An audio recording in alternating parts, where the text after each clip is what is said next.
Como você descobriu que seu parceiro era um interesseiro? Minha família possui um negócio muito conhecido em nosso setor e gera muito lucro. Portanto, sou uma herdeira de confiança. Eu tento não ser mimada e sempre trabalhei por conta própria. Conheci meu noivo Mark quando eu tinha 20 anos e trabalhava como garçonete. Começamos a namorar alguns meses depois e ele me pediu em casamento no ano passado. Agora, Mark não é pobre.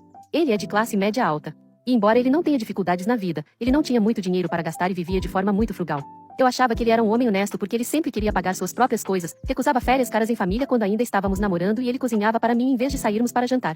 O que quero dizer é que nunca tive a impressão de que Mark estava tentando se aproveitar de mim ou da minha família. No começo, minha família estava um pouco desconfiada e levantou a questão do interesseiro, e eu defendi ele e briguei com meu pai. Eles acabaram amando e aceitando ele. Quando Mark se formou, meu pai o contratou e agora ele está em uma posição de alto salário. No domingo, eu deveria trabalhar à noite e iria ficar na casa da minha irmã. Mas eu peguei uma febre e basicamente não conseguia fazer nada, então fiquei em casa.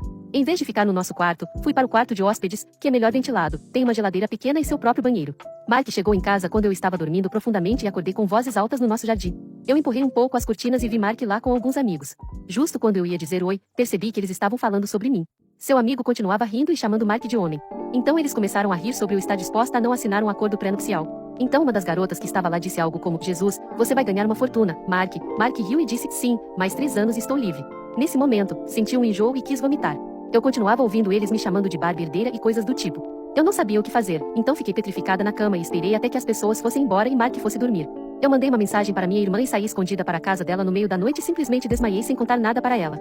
Eu não voltei para casa e apenas disse a Mark que estava doente e não queria deixá-lo doente. Minha irmã está realmente preocupada, mas eu me sinto tão envergonhada com tudo isso. Minha família estava certa. Mark é um interesseiro e eu caí nessa. Mesmo que eu conte para minha família o que aconteceu, não tenho provas. Meu pai não pode demiti-lo apenas porque ele é um idiota. Pelo que eu sei, ele é excelente no que faz e não há base legal para demiti-lo, acho. Eu estava muito tentada a jogar o jogo longo e enganá-lo. Mas decidi apenas apresentar a ele um acordo pré-nupcial para ver sua reação. Depois de contar para meu pai, convidamos Mark para almoçar e iríamos entregar o acordo lá. No entanto, para ter certeza das coisas, perguntei a ele se ele tinha tido alguém em casa, porque nossos vizinhos reclamaram de barulhos altos. Ele disse que sim, que seus amigos estavam lá. Ele não mencionou as garotas que eu vi. Terminamos o almoço e meu pai entregou a ele os papéis, dizendo que era obrigatório para nos casarmos. Dava para ver instantaneamente que ele não esperava por isso. Ele ficou com raiva e me pediu para falar com ele sozinho. Fomos para outro cômodo e ele começou a falar sem parar sobre como isso foi uma surpresa e que realmente parecia um ataque pessoal. Ele estava tentando me convencer de que era vítima e me transformando na vilã. Então ele simplesmente disse que precisava pensar em tudo e saiu. Tenho que admitir que fiquei meio arrasada e comecei a duvidar de mim mesma, mas consegui me manter firme. Minha família felizmente não ficou falando, eu te avisei. Investigamos tudo e tenho o direito legal de expulsá-lo. O advogado cuidou de tudo. Escreveu um aviso oficial de despejo. E depois de muita conversa, meu pai decidiu apresentar a Mark um acordo para que ele deixasse a empresa. Depois que tudo isso foi resolvido, decidi simplesmente mandar uma mensagem dizendo: ei Mark, aqui é a Barbie herdeira. Como você disse que estaria livre em 3 anos, vou te fazer um grande favor e te libertar agora. Beijos. Meu telefone ficou cheio de mensagens de Mark depois que eu enviei isso. Ele me mandou mensagens e me ligou tantas vezes que tive que desligar meu telefone. Ele foi até a casa da minha irmã porque queria explicar a situação. Ele prometeu que era apenas uma brincadeira, repetiu isso 1 milhão de vezes. Eu disse que não era suficiente.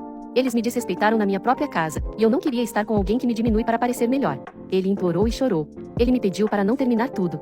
Quando eu não cedi, ele ficou bravo comigo, me acusando de espioná-lo e arruinar sua vida. Então, seu comportamento mudou novamente para um tom de desculpas. Ele acabou admitindo o comentário que fez, insistindo que era apenas uma piada idiota. E quando perguntei por que ele não me contou sobre aquelas garotas aleatórias que pareciam saber tanto sobre mim, ele me contou essa história estranha de elas serem primas de um dos amigos dele e que elas sabem de mim por causa do meu Instagram. Eu me mantive firme e terminei tudo com ele. Nunca saberei exatamente qual era o plano dele, mas é melhor que as coisas tenham terminado assim. Ainda temos que resolver algumas questões financeiras, mas depois disso nunca mais verei Mark. Qual é a coisa mais inesperada que você já viu um ente querido fazer? Há cerca de 4 anos, eu tocava em uma banda com alguns amigos da minha cidade natal.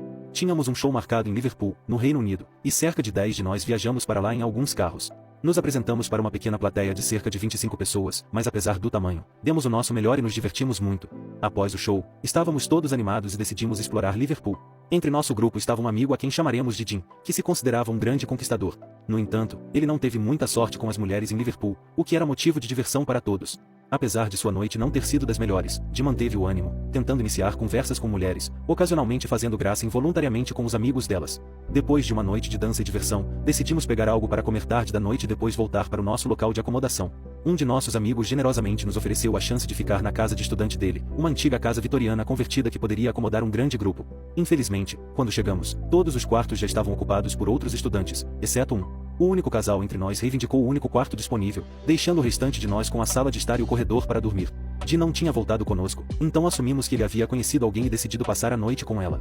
De volta à casa, começamos a beber o que restava de bebidas e preparamos alguns baseados. Conforme o tempo passava, o clima se tornava mais descontraído, com algumas pessoas cochilando e outras envolvidas em conversas tranquilas. Então, inesperadamente, ouvimos barulhos altos do lado de fora, incluindo gritos e tumulto. Alguns de nós espiaram pelas cortinas e perceberam que era Jim causando a confusão. Ele estava andando pela rua, derrubando latas de lixo e causando um pouco de caos, tudo enquanto derramava algumas lágrimas. Conhecido por seu bem-estar, nós saímos correndo para verificar como ele estava.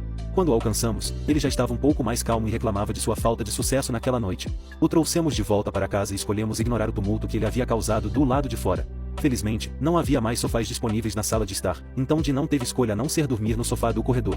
Após aquele incidente, terminamos os baseados parcialmente fumados, diminuímos as luzes e nos preparamos para dormir. Eram cerca de 3 ou 4 da manhã naquele momento. De repente, a porta da sala de estar se abriu e um sofá estreito passou pela porta a uma velocidade surpreendente, cortesia dos esforços de Jim.